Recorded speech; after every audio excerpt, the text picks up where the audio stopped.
Hello guys, today we will talk about how to fix or how to solve the problem of download on the application of Telegram. You will go to settings.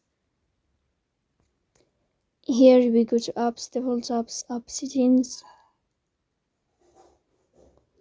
Then you will scrolling down until you find this window or this application of Telegram and you will enter.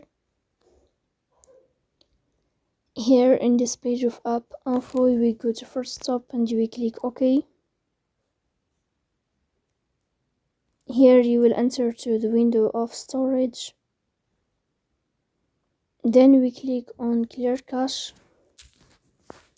In the end, you can turn off your phone and you can restart your phone again to fix that problem.